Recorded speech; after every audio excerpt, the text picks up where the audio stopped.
اگر محبت کے اسباب پہ اگر آپ ذکر کر لیں، جہاں بندہ مجبور ہو جاتا ہے، اس میں پہلا سبب ہے حسن و جمال، اور دوسرا سبب ہے کمال، ہنر۔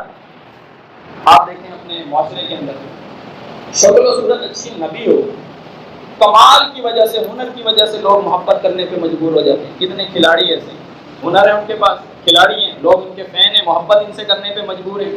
اور تیسری وجہ ہے قرابت اور اتصال، کہ قریب رہنے کی وجہ سے، روزانہ اٹھنا بیٹھنا ملنا جلنا بات چیت، اس کی وجہ سے بندے کو محبت ہو جاتی ہے، قرب کی وجہ سے۔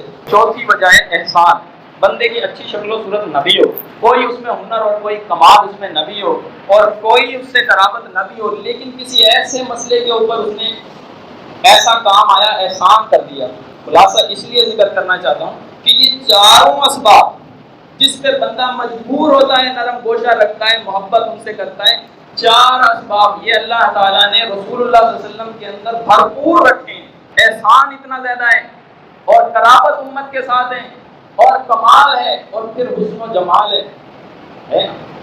اور پھر رسول اللہ صلی اللہ علیہ وسلم نے فرمایا، ابو ہریرہ روایت کرتے ہیں کہ تم میں سے کوئی شخص اس وقت تک مومن نہیں ہو سکتا، کوئی شخص اس وقت تک مومن نہیں ہو سکتا جب وہ مجھ سے سب سے زیادہ محبت نہ کرنے لگ جائے، اپنے والدین سے بھی زیادہ، اپنی اولاد سے، اپنے مال سے، دنیا کے ہر انسان سے زیادہ وہ مجھ سے محبت۔ یہ سبب ہے، یہ ایمان کی شرائط میں شامل ہے۔ تو کیسے اس بات کی اجازت ملی، کیسے جواز بنا کہ کفار اور مشرکین کے ساتھ محبت کی جائے رسول اللہ صلی اللہ علیہ وسلم کی تعلیمات کے مقابلے میں، جبکہ ایمان کا تقاضا تو یہ تھا کہ سب سے زیادہ محبت رسول اللہ سے کی جائے۔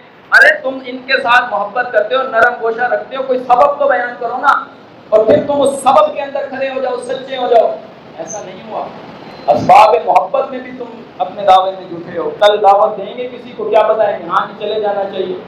کس کو کیا بتائیں گے، کیا اس کو دعوت دیں گے؟ جی آپ بس کونے میں کھڑے ہو جائیے گا، یہی دعوت دیں گے اس کو؟ جو رشتے آپ کسی کی وفات میں جائیں، بس بغیر وضو کے آپ کھڑے ہو، یہی دعوت دیں گے اسے؟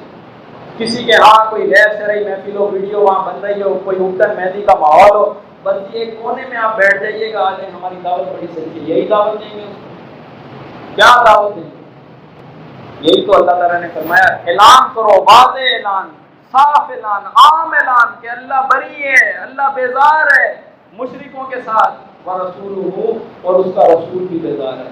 یہ بات کر کے، یہ اعلان کروا کے اس بات کو ثابت کیا کفار اور مشرکین کے ساتھ کوئی رشتہ نہیں ہے، ایک رشتہ ہے صرف صلہ رحمی کا، وہ ان لوگوں کے ساتھ جنہوں نے تمہیں گھروں سے نہیں نکالا۔